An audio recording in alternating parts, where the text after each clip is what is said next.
नागपुरातील हिवाळी अधिवेशन अधिकाधिक डिजिटल करण्यावरती सार्वजनिक बांधकाम विभागाने आता भर दिलेला आहे। त्या अनुषंगाने आमदार किंवा मंत्र्यांना काही मदत माहिती हवी असल्यास QR कोडची सुविधा उपलब्ध करून देण्यात आलेली आहे।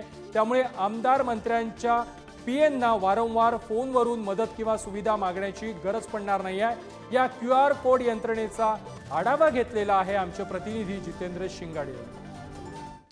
यावेळचं हिवाळी अधिवेशन हे पेपरलेस करून डिजिटल करण्यावर सार्वजनिक बांधकाम विभागाने अधिकाधिक भर दिलेला आहे। सध्या आपण आहोत रविभवन परिसरामध्ये। या रविभवन परिसरामध्ये मंत्र्यांसाठी खास करून कॅबिनेट मंत्र्यांसाठी कॉटेजेस आहेत आणि या रविभवनच्या अगदी गेटच्या समोर आतमध्ये प्रवेश केल्याबरोबर हे असं आपल्याला डिजिटल पेंडॉल आपल्याला दिसून येतं। डिजिटल मदत व माहिती केंद्र आणि इथे जे आहे ते सार्वजनिक बांधकाम विभागातर्फे QR कोडची सोय करण्यात आलेली आहे। एखाद्या मंत्र्यांना किंवा कुठले आमदार असतील त्यांना काही मदत लागली तर अशा प्रकारचं हे डिजिटल QR कोड देण्यात आलेला आहे आणि या डिजिटल QR कोडच्या माध्यमातून आपल्या QR कोडच्या माध्यमातून स्कॅन करायचं आहे। स्कॅन केल्यानंतर आपल्याला आपली माहिती भरायची आहे, म्हणजे ज्यामध्ये नाव असेल, संपर्क क्रमांक, इमारतीचे नाव, खोली क्रमांक काय आणि तुम्हाला तुमची विनंती काय आहे किंवा तुम्हाला काय कशाची मदत आहे ते यात टाकायचे। ते टाकल्याबरोबरच डिजिटली ही जी सर्व माहिती असेल किंवा मदत असेल ती